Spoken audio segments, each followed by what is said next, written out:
गब्बर, घर का असली डॉन।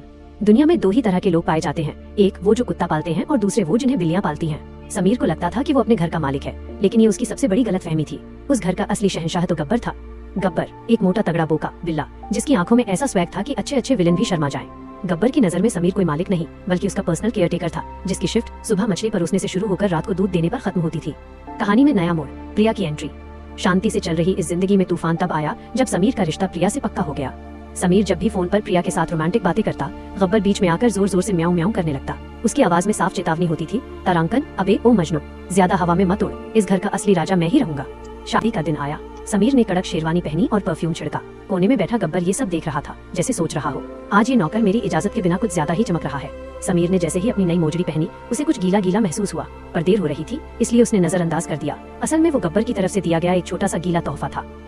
शादी के स्टेज पर जयमाला का वक्त था। गब्बर को पीछे एक टोकरी में कैद किया गया था, पर डॉन को कौन रोक पाया है। वो सटक कर सीधा स्टेज पर पहुंच गया। दुल्हन प्रिया की महंगी साड़ी का पल्लू हवा में लटक रहा था। गब्बर को लगा यह कोई नया खिलौना है और उसने उसे चबाना शुरू कर दिया। प्रिया को लगा समीर प्यार से हाथ लगा रहा है, वो शर्मा कर मुस्कुरा दी।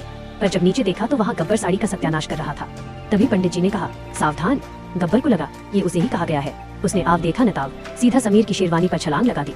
समीर ने उसे पकड़ना चाहा, पर गब्बर ने हवा में ऐसी कलाबाजी खाई कि वो सीधा चावल की थाली में जा गिरा। सारे चावल मेहमानों के बजाय गब्बर पर न्योछावर हो गए। डर के मारे गब्बर ऐसा भागा कि रास्ते में रखा 5 किलो का वेडिंग केक धड़ाम से जमीन पर आ गिरा। आज का हाल, शादी को 2 साल बीत चुके हैं। प्रिया अब घर का हिस्सा है, लेकिन गब्बर आज भी वही है। फर्क बस इतना है कि अब समीर के साथ साथ प्रिया भी गब्बर की नौकरी में लग गई है। समीर आज भी किचन में खाना बनाता है और गब्बर सोफे पर बैठकर आदेश देता है। सीख, बिल्ली पालने के बाद आप मालिक नहीं रहते, आप बस अपने ही घर में एक पेइंग गेस्ट बन जाते हैं।